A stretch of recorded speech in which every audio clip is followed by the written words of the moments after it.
Selamat pagi anak-anak.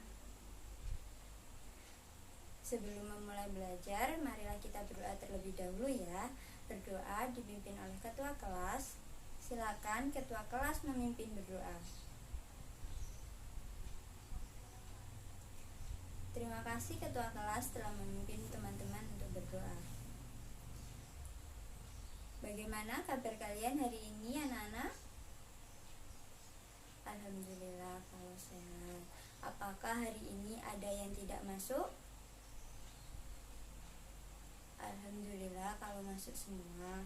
Semoga hari ini dan seterusnya kita selalu diberi kesehatan agar kita dapat mengikuti pelajaran dengan baik. Nah, anak-anak, sebelum memulai belajar kita bernyanyi terlebih dahulu ya, agar kita selalu semangat dalam menerima pelajaran dan selalu cinta kepada tanah air. Hari ini kita bernyanyi Satu Nusa Satu Bangsa. Bernyanyi dipimpin oleh Mbak Merliana. Silakan Mbak Merliana untuk memimpin teman-temannya bernyanyi. Terima kasih Mbak Merliana telah memimpin teman-temannya bernyanyi. Nah, anak-anak, apakah hari ini kalian lebih bersemangat lagi untuk menerima pelajaran? Anak-anak, apakah kalian masih ingat kita minggu lalu belajar mengenai apa? Silakan, siapa yang bisa? Kemarin minggu lalu kita belajar tentang apa? Ya benar, kita minggu lalu belajar mengenai tokoh dalam cerita fiksi. Nah, apakah masih ingat apa yang dimaksud dengan tokoh dalam cerita fiksi? Silakan, siapa yang bisa? Ya benar Mbak Deni. Jadi, tokoh cerita fiksi merupakan pelaku dalam sebuah cerita. Nah, untuk hari ini kita belajar mengenai watak dalam cerita fiksi.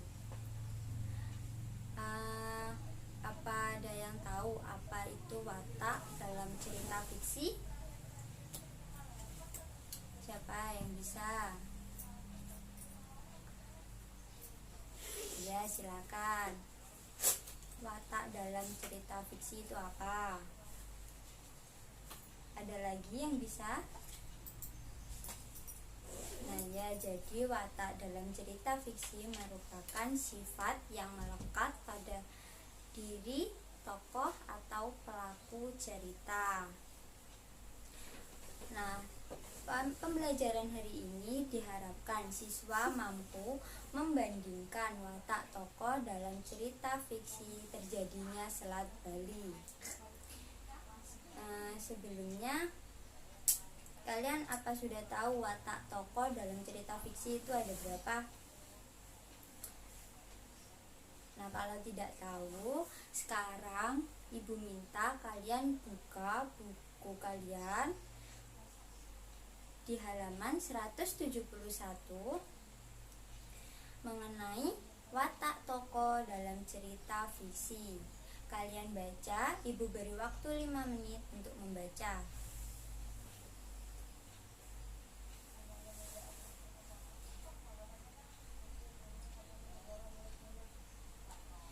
Anak-anak, kalau membaca itu mulutnya, jadi tangan tidak boleh jahil kepada temannya, tidak boleh mengganggu temannya, dan membacanya pelan-pelan saja, tidak boleh ramai agar tidak mengganggu kelas yang lainnya yang sedang belajar.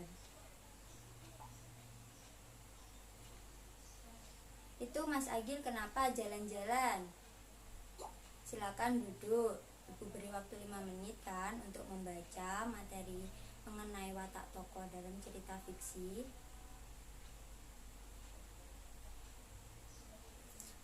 Nah, sepertinya sudah 5 menit.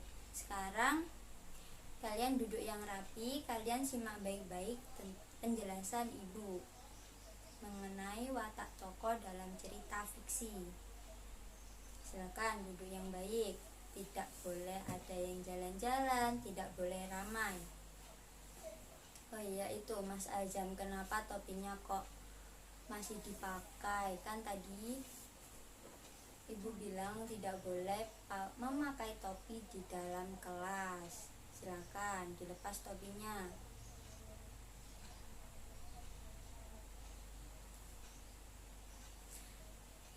Nah, jadi dari hasil yang kalian baca tadi, watak tokoh dalam cerita fiksi itu ada berapa? Siapa yang bisa menyebutkan? Ya, Mbak Meliana, ada berapa watak tokoh dalam cerita fiksi? Ada lagi? Mungkin Mbak Bina atau teman-teman yang lainnya bisa menjawab pertanyaan dari Ibu.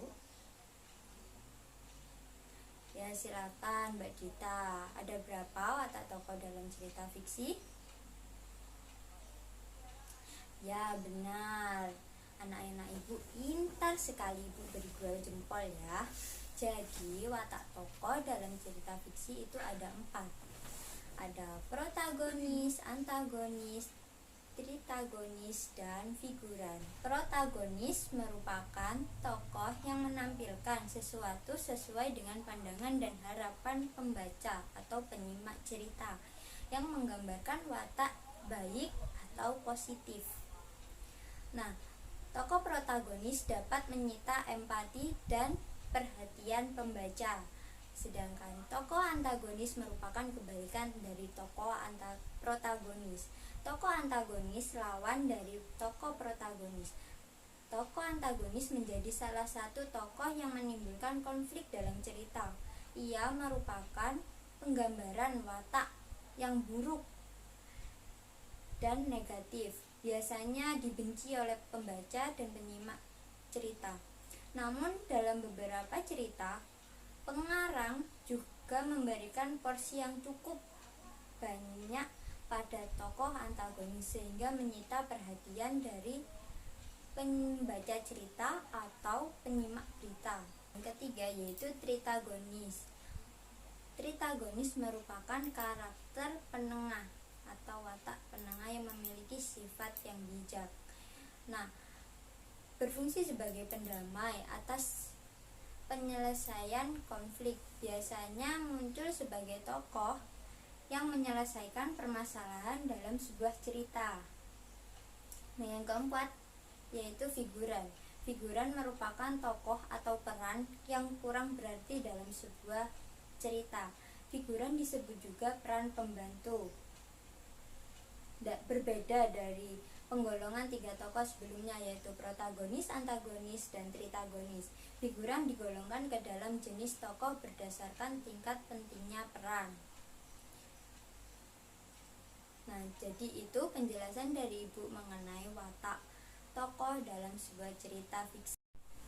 Coba perhatikan baik-baik. Ini Ibu punya gambar. Sebutkan ini ada gambar apa saja? Ini gambar apa? Pulau Bali. Lalu ini tempat tinggal kita apa? Pulau Jawa. Ini bagian ujung timur dari Pulau Jawa. Kemudian ini gambar, ya, gambar naga. Nah, ini gambar seorang pemuda. Jadi kita akan membandingkan watak tokoh dalam cerita terjadinya Selat Bali. Sebelumnya kalian simak baik-baik ya video yang akan Ibu tampilkan. Nanti kalau kalian tidak menyimaknya, kalian tidak bisa menjawab pertanyaan dari Ibu. Jadi kalian duduk yang rapi. Silakan tangannya ditaruh di atas meja, duduk yang rapi. Tidak boleh ramai, mulut dikunci. Kalian simak baik-baik video yang akan Ibu tampilkan. Lalu lintas yang padat karena merupakan penghubung antara Pulau Jawa dengan Bali. Setiap hari kapal-kapal feri bergulung besar melintasi Selat Bali. Tidak hanya wisatawan yang melewati selat ini, tetapi juga kalangan pekerja dari Jawa yang bekerja di Pulau Bali. Pada awalnya Pulau Jawa dan Bali menjadi satu. Ketika itu belum ada selat yang memisahkan Jawa dan Bali. Nah, bagaimanakah terbentuknya Selat Bali? Simaklah cerita berikut ini. Pada zaman dahulu, di kerajaan Daha, hiduplah seorang Brahmana sakti bernama Siddhimantra. Batara Guru memberikan hadiah emas permata kepada Siddhimantra karena kesaktiannya. Siddhimantra menikah dengan seorang perempuan cantik dan memiliki anak laki-laki sematawayang yang bernama Manik Angkar. Manik Angkar tumbuh menjadi pemuda gagah dan pandai. Sayangnya, Manik Angkar memiliki sifat buruk suka berjudi. Manik Angkar sering kalah dalam judi, sehingga uangnya pun habis. Akhirnya, Manik Angkar mencuri uang ayahnya untuk berjudi. Manik Angkar kembali berjudi dengan uang curian dari ayahnya. Manik Angkar selalu kalah dalam berjudi. Namun, dia tidak jerah.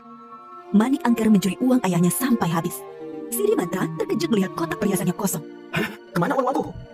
Tiba-tiba, Manik Angkar datang menemui Siddhimantra. Ayah, tolong aku. Aku punya banyak hutang judi dan aku tidak bisa membayarnya lagi, ayah. Tapi uang ayah sudah habis. Ayah tidak punya uang lagi. Tolonglah aku, ayah. Kalau aku tidak bisa membayar hutang, mereka akan membunuhku, ayah.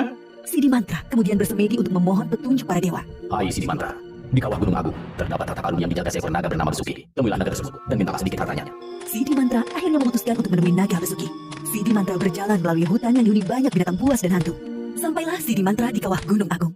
Siddhimantra membunyikan getah dan memanggil naga Besuki. Hai naga yang baik hati, kedatanganku adalah untuk meminta bantuanmu. Hai manusia, apa yang kamu inginkan? Aku bermaksud untuk meminta sedikit hartamu untuk membayar hutang judi anakku. Kuberikan emas ini padamu. Katakan pada anakmu untuk menggunakannya secara bijak. Terima kasih naga Besuki. Para dewa akan membalas kebaikanmu. Sampai di rumah, Siddhimantra memberikan uang emas kepada Manik Angkar. Jangan kau habiskan uang ini untuk berjudi, Nana. Iya ya, tenang saja. Uang ini tidak akan aku gunakan untuk berjudi. Namun Manik Angkar berbohong dan kembali berjudi sampai uang emas tersebut habis. Tak lama Manik Angkar menemui ayahnya untuk meminta uang lagi. Maafkan ayah, Nana. Sekarang ayah tidak bisa membantu lagi. Manik Angkar kemudian pergi dengan rasa kecewa.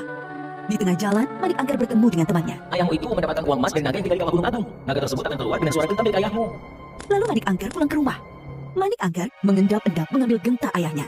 Manik Angkar masuk hutan menuju ke kawah Gunung Agung. Sebenarnya, Manik Angkar sangat ketakutan bertemu hantu dan binatang buas. Tetapi Manik Angkar sudah bertekad untuk bertemu dengan naga Besuki. Akhirnya, Manik Angkar sampai di kawah Gunung Agung dan dia membunyikan genta. Maka naga Besuki keluar dari dalam kawah. Manik Angkar menggigil ketakutan. Apa yang kamu inginkan? Aku disuruh ayahku meminta sebagian dari emasmu. Naga Besuki bisa mengetahui bahwa Manik Angkar sedang berbohong. Sambil marah, naga Besuki kemudian menggoyang-goyangkan badannya dan beberapa keping emas berjatuhan. Bawalah keping emas itu dan jangan datang ke sini lagi. Sifat serakah Manik Angkar muncul setelah melihat ekor naga yang ujungnya terdapat berlian yang besar. Itu adalah berlian yang besar. Dengan penuh keserakahan, Manik Angkar memotong ekor naga Besuki. Manik Angkar kemudian membawa lari ekor naga dengan berlian besar itu. Naga Besuki menjadi sangat marah dan keluarlah api dari mulutnya. Naga Besuki melihat jejak kaki Manik Angkar lalu menjilatnya dengan lidah apinya. Tiba-tiba tubuh Manik Angkar berubah menjadi abu. Di rumah, Siddhimantra sangat sedih setelah mengetahui anaknya telah meninggal. Kemudian, Siddhimantra menemui naga Besuki. Anakmu bisa hidup kembali, asalkan engkau bisa memulihkan ekorku. Dengan kesaktiannya, Siddhimantra memulihkan ekor naga Besuki. Ekormu telah aku pulihkan. Sekarang tolong hidupkan kembali anakku. Naga Besuki menyenggol ibu dari Manik Angkar, lalu menjelas sosok Manik Angkar. Maafkan anakku ini, ayah. Aku berjanji tidak akan mengulangi perbuatan burukku lagi, ayah.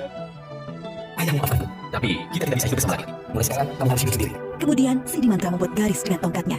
Garis yang dibuat Siddhimantra tiba-tiba mengeluarkan air. Air yang keluar semakin banyak, sampai akhirnya menjadi lautan. Lautan yang muncul ini menjadi selat dan memisahkan antara Pulau Jawa dengan Pulau Bali. Bagaimana videonya, bagus tidak? Ya, jadi itu merupakan video dari cerita fiksi terjadinya Selat Bali. Sekarang ibu minta kalian untuk membagi menjadi 4 kelompok yang terdiri dari 4 sampai 5 siswa. Silakan untuk membagi menjadi 4 kelompok.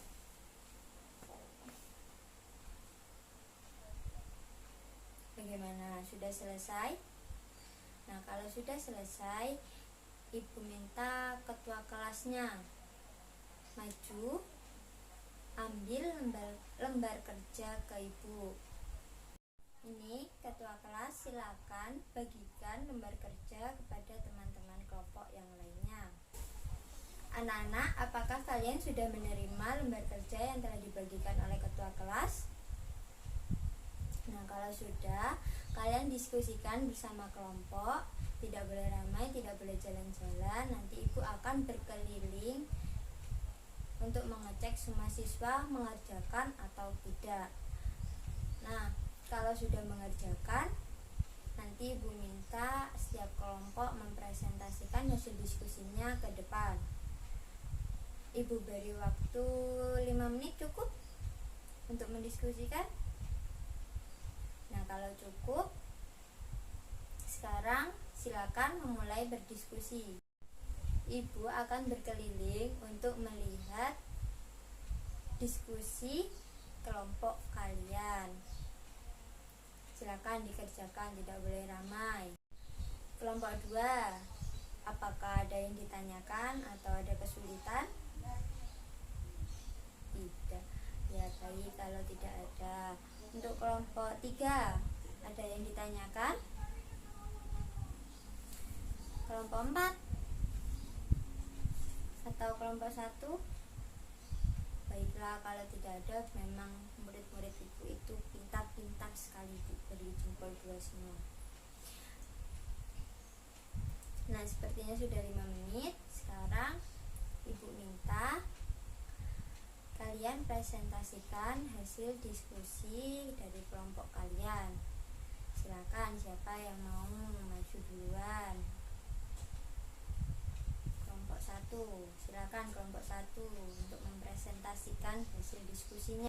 Anak-anak, apakah benar jawaban dari kelompok 1 untuk soal nomor 1, yaitu siapakah yang menjadi tokoh protagonis dan mengapa disebut tokoh protagonis?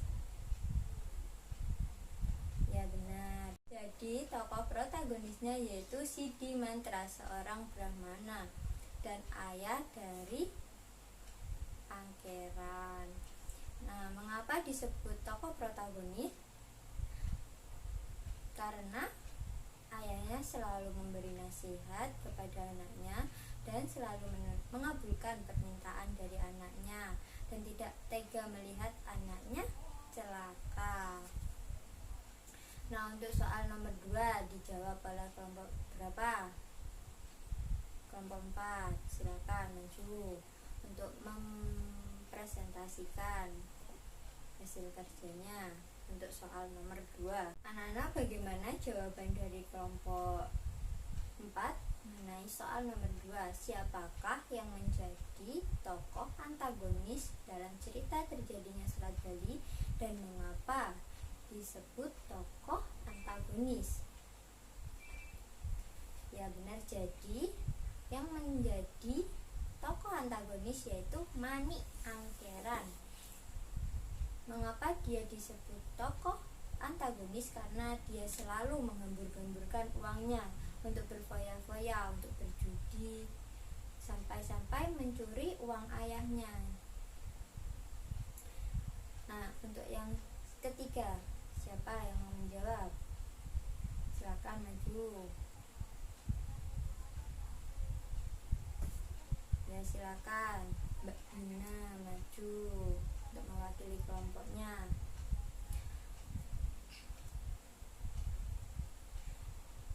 Bagaimana anak-anak jawaban dari Mbak Dina untuk soal nomor 3? Sudah benar?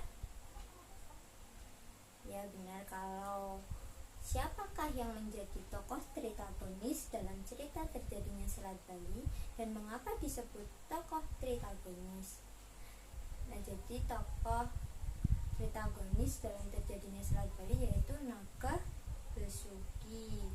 Mengapa disebut sebagai tokoh tritagonis? Yaitu sebagai penyelamat atau penasehat, atau bisa disebut juga penolong.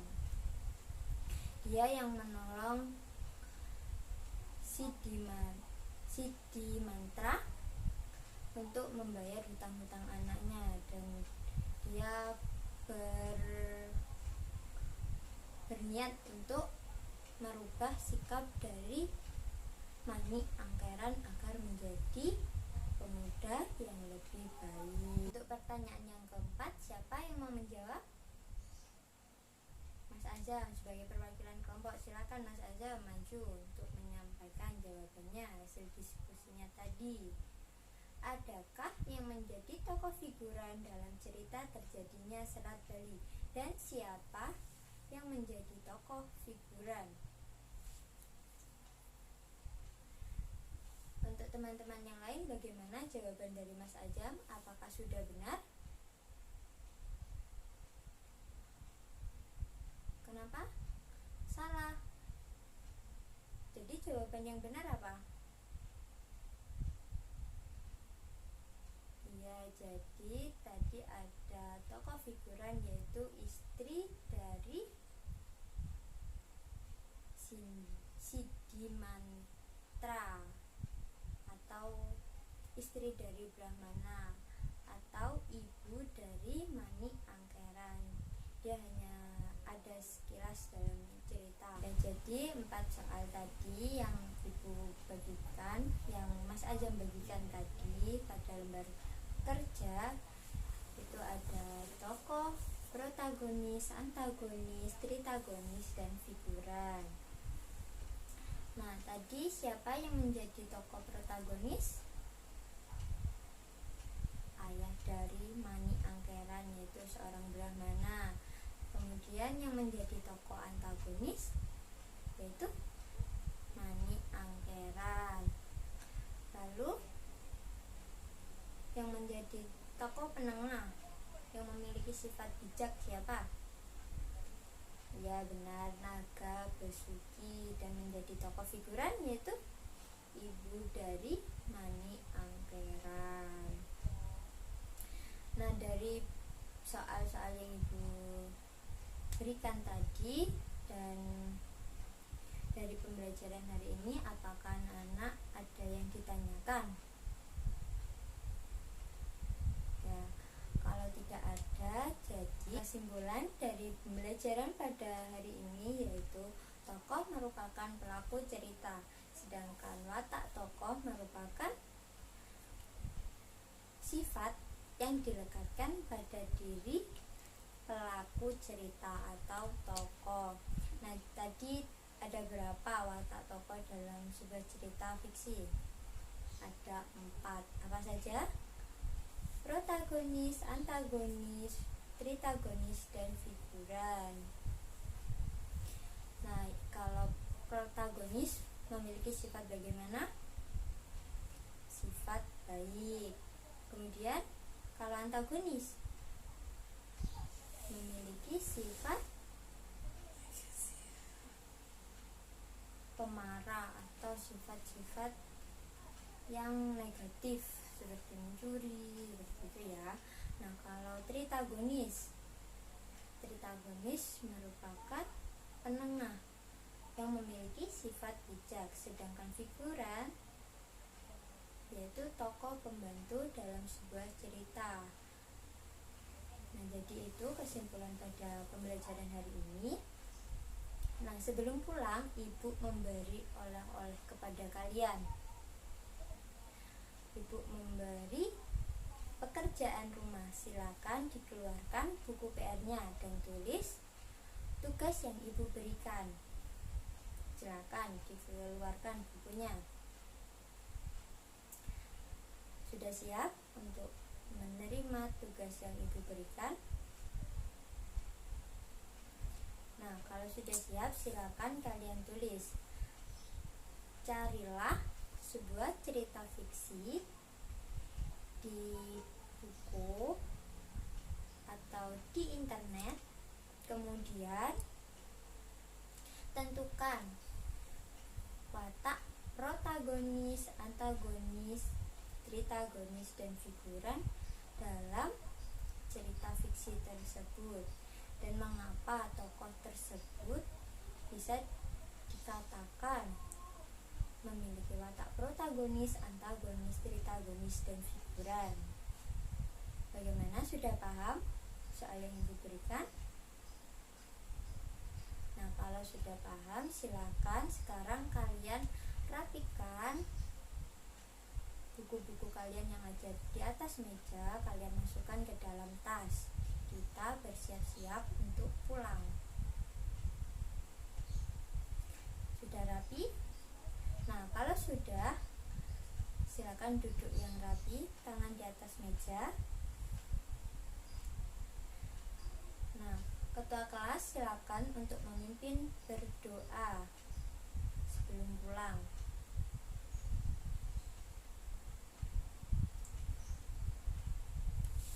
sebelum pulang, Ibu minta kalian lihat di bawah kalian, di sisi kanan kiri kalian, kalau ada sampah silakan kalian ambil dan buang di tempat sampah.